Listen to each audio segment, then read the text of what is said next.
Oh, I lied. That was probably one of my first ones. Who remembers Zanga? No. I do.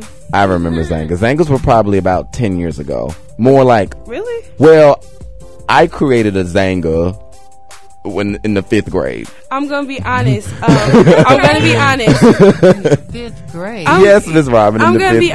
I'm gonna be honest. At my high school, I know everybody at my high school can vouch for this. We used to have computer tech classes, and when you got done with your work, we would log on to Zanga and talk to people within the computer classes. Like, I remember that. Zanga was like a very old school version of what Facebook is today. Is that literally on the top 10 right now still? No, I don't even know if it's in the top 20. I just know it's still. I just know it still exists. In about, let's see, I was 10 years old. I'm 18 now. Yeah, that was a pretty long time ago. Yeah. I'm not 18. I'm sorry. I'm actually 19 now. So, and I'll be 20 real soon. So that was a pretty long time ago when they had Zangas. I was gonna say it was. I know for sure that we used this, and this was like my freshman year. Like we must obviously didn't do anything in computer class, because I can tell you we would get on Zanga every day. Mm-hmm. Yeah, I do quite clearly remember Zanga. And Bebo, I do remember Bebo. Bebo was more boring. That was more, that was more high school generation. Zangas were more elementary school. Bebos were more, as far as our generation is concerned, let's just say the 18 to 25-year-old crowd. For us, Bebo was about around the 2004, 5, and 6-ish era. In 2007 era. And then Facebook started kicking up around the end of 07. And then Facebook over. As a matter of fact, Facebook began to literally it ran over MySpace in the end of 2008. I remember that I had a Facebook and there was nobody I knew. I was sitting with like a hot 40 friends. Mm-hmm. And then one day, everybody and their mom got a Facebook. Mm-hmm. And then somehow, within that little bit of time, 1,400, 1,500 friends, quote unquote, because I'm not going to say y'all are my friends. That's what it is. It's an acquaintance situation. That's very true. And actually, to give you a little bit of history on Facebook, Facebook first got its start in February of 2004 by world-renowned entrepreneur Mark Zuckerberg and 3 other classmates that he attended Harvard University with: Dustin Moskovitz, Eduardo Severin, and Christopher Hushes, all of which they were all students at Harvard University. The site's original intent was to connect students just from Harvard University. In other words, it was created by Harvard students for Harvard students. That was the original intent of the site. It was almost like, you know how JSU has like their gym kind of situation where you... Gamecock email? Yeah. That's the university's email system, by the way. Yes. Okay. And so that was the original intent for Facebook. It was just meant to be for Harvard students. Well, in the month after Mark Zuckerberg launched the Facebook site from his dormitory room, over half of the Harvard University students, over half of the 19,000 students that were at Harvard University at that time signed up. And over a month later, the site blew up. And Zuckerberg, in March of 2004, him and his classmates expanded the site to serve Columbia, Dartmouth, Yale, and Stanford University. And then, so they did an experiment with those universities, and then it blew up at those universities. And after a while, it blew up to where it was available nationwide and then worldwide. And then they even made it available to people who were not in college, because that was Facebook's. Yeah. That was after you had to be college, right? You had to be college, and I remember it was probably right around 05. I want to say now 06. Everybody has, because I remember. 05. Yep. Because I remember at one point my sister even told me that she doesn't. I can remember someone. It was probably my sister. I think it was, but somebody told me that they don't even remember. There was a time where they don't even remember seeing teenagers on Facebook. Yeah. Because they weren't allowed to even be on the site. You had to be associated with the university. See, I remember back in MySpace, you had to be a certain age. And I remember people I knew I was a lot older than my friends, so people would have to lie and skip your birthday up a couple of years. So you could even have a Facebook. Then they dropped it to where it was like 15. I remember at one point, I like I said, I wasn't even fooling with Facebook at this point in my life, but I think in my early years of high school, if I recall, I think you had to be 13 years old to sign up for Facebook. Right. I remember Facebook, I would go on people I've met before, and it says that you were born in 1988. I was like, right. You were born in 88 and we in the 10th grade. Right. So you had to have a certain birthday to be on MySpace. And then you had middle school kids on Facebook. And as soon as that generation hopped on MySpace, we all slid to Facebook. And then that generation, they slowly around, like now I said, they're on Facebook. Now they're on Facebook. Twitter. Because I noticed too that when you go onto people's Facebook pages, usually if you look carefully within the photos, the photos are dated when they're posted. Sometimes if you have time, because sometimes I just have the time to do it. Your pictures. Well, no. I was going to say that sometimes if you look at the earliest pic, the first pic, if you just scroll down to the bottom, because the pictures when you post them on Facebook, they're aligned from the first pictures you ever posted are on the bottom, and the most updated pictures are at the top. Well, if you scroll down to the very bottom album, or the very bottom of the pictures, or whatever the last album at the bottom of the page is, you will notice the year, the date, and the full date that the picture was posted. And most of the people in my generation, the 18 to 25-year-old, most of their first pictures were posted on Facebook in the year 2006 and 2007. Right. And that is when I believe our generation took off in the world of Facebook. Because that's where most of those people's first pictures were posted. Like you said, everybody has a Facebook. Like, our local Korean food place was like, be our friend on Facebook. No. Like me on probably Facebook. Not. I'm not. Chick-fil-A wants you to be there. What are we going to talk about? How do you all feel about accepting friend requests from strangers?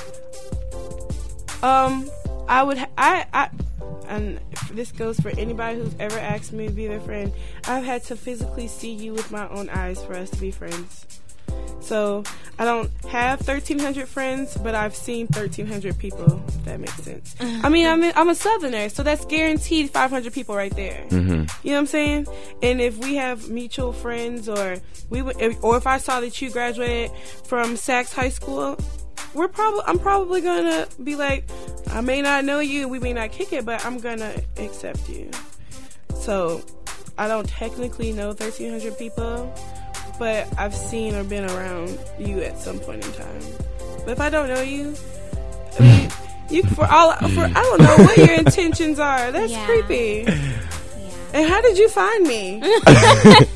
Well, there is something on Facebook that's called People You May Know, and you a lot don't of know. Yeah, exactly. How you know me? And a lot of times you really may or may not know that person. Very true. Facebook, what they do is they just automatically assume because you two are either under the same network, you have the same mutual friends. False. On Facebook, you say, even if you live in the same city as that individual, they may assume that you two may have crossed paths in some point in time. That on iTunes, when you pick one song, it will tell you other things that you might like. Other songs you may like. It basically, like I said, just automatically. Marketing thing. Most of the time, they're wrong, though. Absolutely. Yes. But see, I friend anybody. You're so sweet. Because I don't. Why do you friend anybody? I just really because you hate to say I don't want to be your friend. I really do. I don't. I thought about it. No, I won't say. I'll say not now. Not now. That's cuter. Yeah. It makes I'll it feel not so bad. And I don't really care because I'm not going to be on there. By the time I get back on Facebook, you probably change your mind about being. I'm not gonna friend. I'm not an active friend. I'm not an active friend. I'm there, but I'm a low key friend, just a collector. A collectible item. Wow. But I know, I'm not gonna lie, I've done it before, but my friend will like date somebody, and I have no clue who you are, but I'll ask to be your friend just to be a creeper. Like, I mean, to be like, I ain't gonna say no. But as soon as y'all are over, you're unfriended. I keep a nice organization with my friends. Like, I mean, if you don't, I don't want to be your friend after you dump my best friend. I have no use in talking to you anymore. It's been fun. You may have a cousin. You may have a cousin, but your cousin's probably going to be like you, so I don't want to be like you. I can't friend everybody. That's not going to happen. I used to not friend everybody, and I still don't friend everybody. I still have about at least 25 people that's still waiting on the list. Right. I feel so bad because it's like pending. Like, you've been pending for a long time. Since I've created this, you've been pending. So I don't think they're very active because by then I would just been like, forget it. Right. I would have canceled I take my it back. request. I take that back. I don't want to be your friend. But they're still sitting there. I know, and I feel so bad. You're just pending for a long time. They're just collective. Right. Most of them are guys, and you never know people's intentions. I'm very careful about that, so.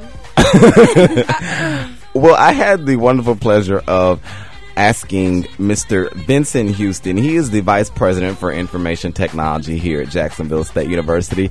And he was so kind to submit some statements in regards to how he feels about social networking.